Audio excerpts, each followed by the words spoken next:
Soma Bibiliya. Soma Bibiliya ni ikiganiro mutegurirwa kandi mugiye kugezwaho na Evangelize Le Monde TV.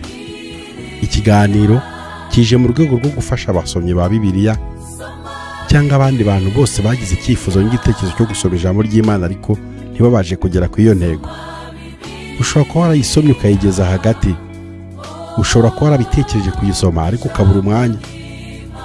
Hari impamvu nyinshi zigiye zigaragazwa n'abantu bakavuga ko gusoma Bibiliya ijambo ry'Imana ngo babashe guhitura no kurangiza ibitabo biyigize byabananiye. Uyu munsi ntiyakwiye kuba impamvu cyangwa urwitwazo rwatuma udasoma ijambo ry'Imana. Evangelize Le Monde TV twabatekerejeho ku bakunzi bacu aho muherereye impande enye zigize isi. Tugiye kujya tubana namwe mu kiganiro Soma Bibiliya. Ikiganiro kizajya gitambuka buri munsi mu gitondo ku isaha ya 11:30. Mu gihe cy'umwaka umwe tuzaba turangije gusoma ijambo ry'Imana. Ndakwifuriza kutazacikwa n'iki kiganiro Soma Bibiliya.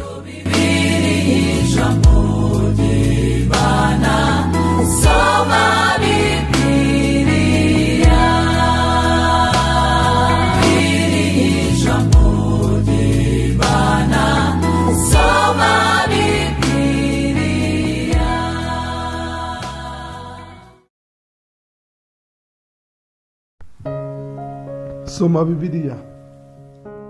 Bakunze b'ikiganiro Soma Bibiliya,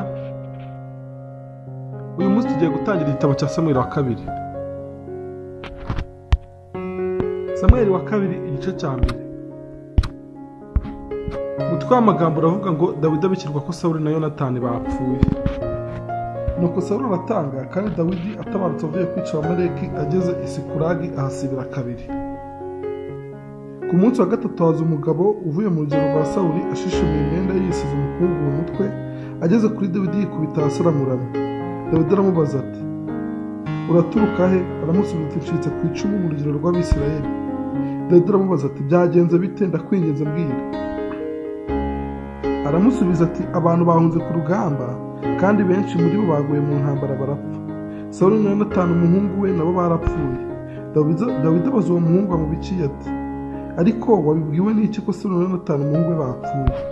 Uwo muhungu amubikiraga aravuga ati, narigenderaga ngeze ku musozi w'i Gilibowa mbona Sawuli yishita ku icumu kandi mbona amagare n'abahetswe n'amafarashi bamusatiriye. Maze Sawuli akebutse inyuma arambona, arampamagara ndamwitaba ntikarama. Arambaza turinde? Ndamusubiza ati, ndi Umwamaleki. Arambwira ati, nyamuna igira hano unsonge dore ndembejwe n'umubabaro kuko nkiri muzima. Nuko ndamwegera ndamusonga kuko nari menye neza ko atakiri uwo gukira namara kugwa. Mpera ko mucuza ikamba ryari ku mutwe n'umuringa wari ku kuboko, none bizaniye databuja. Dawidi afata imyenda arayishishimura nabo bari kumwe bose babigenza batyo. Bacura umuborogo barabira biyiriza ubusa bageze nimugoroba bababajwe na Sawuli n'umuhungu we Yonatani kandi n'abantu b'Uwiteka n'inzu ya Isirayeli kuko bicishijwe inkota. Dawidi abaza uwo muhungu amubikiye ati, uri uwahe?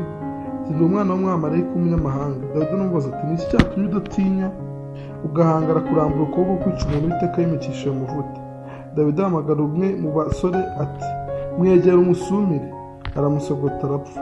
Dawidi aramubwira ati, amaraso yawe aba ari wowe aba ku mutwe, kuko akanwa kawe ariko muhamya nk'uko uvuze ngo nishe Uwiteka yimikishije amavuta. Nuko Dawidi aborogera Sawuli n'umuhungu we Yonatani uyu muborogo, abategeka kwigisha Abayuda indirimbo y'umuheto yanditswe mu gitabo cya Yashari. Icyubahiro cyawe Isirayeli ciciye mu mpinga z'imisozi, erega abanyambaraga baraguye. Ntimuzabivuge muri Gati, ntimuzabyamaze mu nzira z'Abashikeloni. Abakobwa b'Abafilisitiya batanezerwa, abakobwa b'abatakebwe be kwishimagiza. Mwa misozi y'i Gilibowa, kuri mwe ntihagatonde ikime, ntihakagwe imvura, ntihakabe imirima yera imyaka y'amaturo, kuko ari ingabo y'umunyambaraga yarwanye umugayo, niyo ngabo ya Sawuli nk'iyo utimikishijwe amavuta.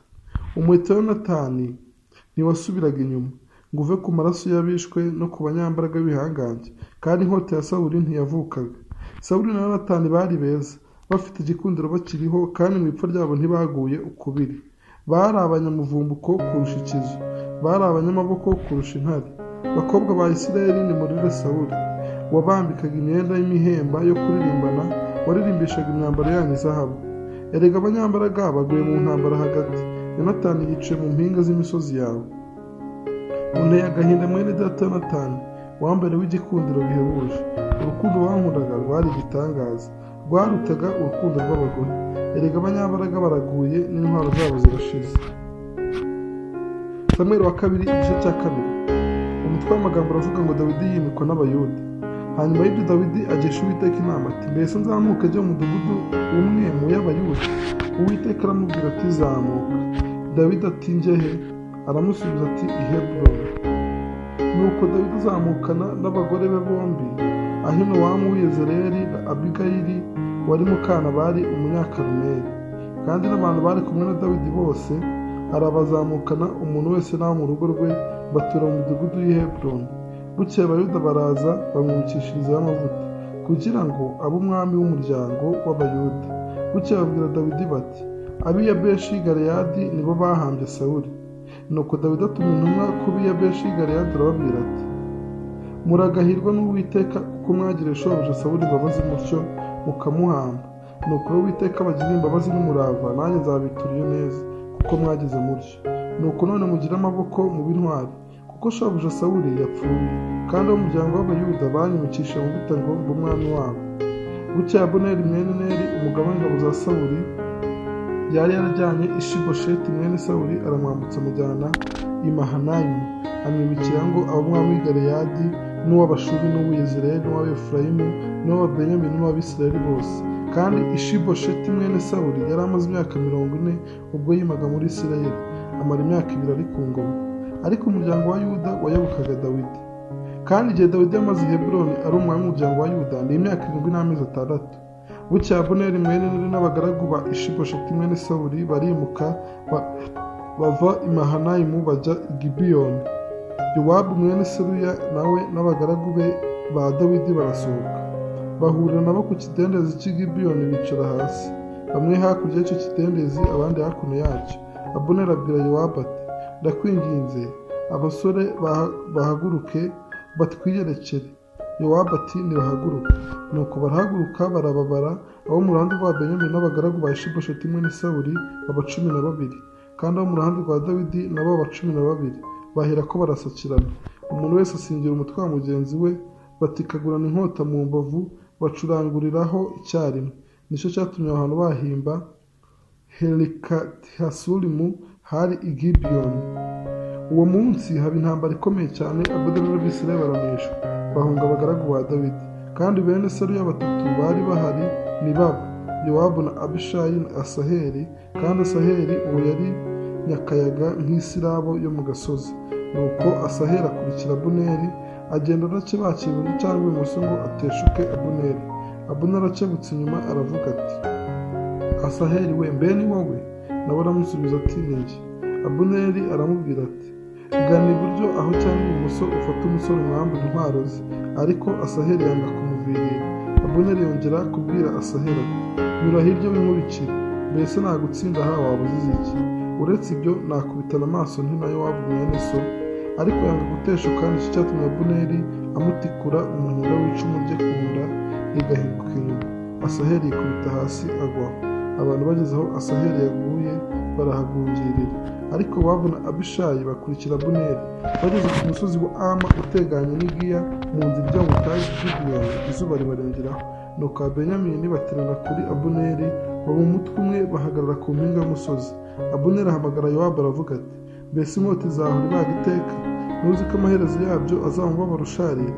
Ariko uzageza he kudategeka abantu ngo barekere aho gukurikirana bene wabo? Yowabu aramusubiza ati, ndahiye Imana ihoraho, iyaba itavuze iryo jambo abantu bajyaga gukesha ijoro, umuntu wese agikurikiranye mwene se. Nuko Yowabu avuza ikondera, abantu bose barahagarara, ntibakomeza gukurikirana Abisirayeli cyangwa kubarwanya ukundi.